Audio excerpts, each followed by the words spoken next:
ಚಿತ್ರದುರ್ಗದ ರೇಣುಕಾಸ್ವಾಮಿ ಕೊಲೆ ಪ್ರಕರಣ ಸಂಬಂಧ ನಟ ದರ್ಶನ್ ಜೈಲು ಪಾಲಾಗಿದ್ದು, ಇನ್ನು ಕೆಲವು ದಿನಗಳಲ್ಲಿ ಪೊಲೀಸರು ಆರೋಪಿಗಳ ವಿರುದ್ಧ ಚಾರ್ಜ್ ಶೀಟ್ ಸಲ್ಲಿಸುವ ಸಾಧ್ಯತೆ ಇದೆ.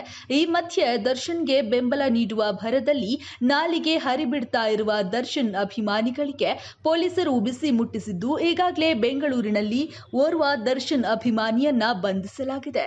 ಡಿ ಬಾಸ್ ಬಗ್ಗೆ ಮಾತನಾಡಿದ್ದರಲ್ಲ ಅಂತ ರೊಚ್ಚಿಗೆದ್ದ ಚೇತನ್ ಉಮಾಪತಿ ಗೌಡಗೆ ಬೆದರಿಕೆ ಹಾಕಿದ್ದ. ಅಷ್ಟೇ ಅಲ್ಲದೆ ಉಮಾಪತಿ ಕುರಿತು ಅವಹೇಳನಕಾರಿಯಾಗಿ ಮಾತನಾಡಿದ್ದ ಹಾಗೂ ದರ್ಶನ್ ಇತರೆ ಅಭಿಮಾನಿಗಳಿಗೆ ಪ್ರಚೋದಿಸ್ತಾ ಇದ್ದ. ಹೀಗಾಗಿ ಪೊಲೀಸರು ಚೇತನ್ನನ್ನ ಬಂಧಿಸಿದ್ದಾರೆ. ದೇವ್ರ ಒಳಗಡೆ ಅವ್ರೆ, ದೇವ್ರ ಈಚೆ ಬರಬೇಕು, ಆಮೇಲೆ ನಾವು ತೋರಿಸ್ಬೇಕು.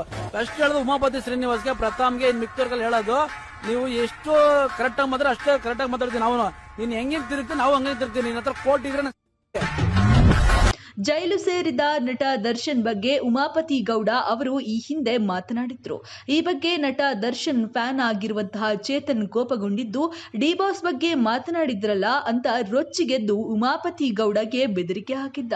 ಅಷ್ಟೇ ಅಲ್ಲದೆ ಉಮಾಪತಿ ಕುರಿತು ಅವಹೇಳನಕಾರಿಯಾಗಿ ಮಾತನಾಡ್ತಾ ಇದ್ದ. ಹೀಗೆ ಈ ಒಂದು ವಿಚಾರಕ್ಕೆ ಸಂಬಂಧಪಟ್ಟ ಹಾಗೆ ಈ ಬಗ್ಗೆ ಉಮಾಪತಿ ಪೊಲೀಸರಿಗೆ ದೂರನ್ನ ನೀಡಿದ್ದು, ಸದ್ಯ ಬಸವೇಶ್ವರ ನಗರ ಪೊಲೀಸರು ಚೇತನ್ನನ್ನ ಬಂಧಿಸಿ ಠಾಣೆಗೆ ಕರೆದೊಯ್ದಿದ್ದಾರೆ. ಹೋಗಿದ್ದೆ, ಅಲ್ಲಿ ಒಂದು ತಪ್ಪು ಮಾತಾಡ್ತೀನಿ. ಉಮಾಪತಿ ಶ್ರೀನಿವಾಸ ಪ್ರಥಮಿಗೆ ಮಾತಾಡ್ಬಿಡ್ತೀನಿ. ಕಾನೂನು ಪ್ರಕಾರ ಏನಿದೆ ನಾನು ಅವರಿಗೆ ನಾನು ತಲೆ ಬಾಗ್ತೀನಿ. ನನ್ನ ಹತ್ರ ಏನೇ ಒಂದು ತಪ್ಪಾಗಿದ್ರೆ ನನ್ನ ಕ್ಷಮಿಸ್ಬಿಡಿ, ನನ್ನ ದರ್ಶನ ರಿಲೀವ್ ಮಾಡಿ.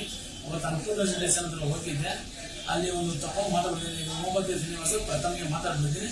ಕಾನೂನು ಪ್ರಕಾರ ಏನಿದೆ ನಾನು ಅವರಿಗೆ ನಾನು ತಲೆ ಬಾಗ್ತೀನಿ. ನನ್ನ ಹತ್ರ ಏನೇ ಒಂದು ತಪ್ಪಾಗಿದ್ರೆ ನನ್ನ ಕ್ಷಮಿಸ್ಬಿಡಿ.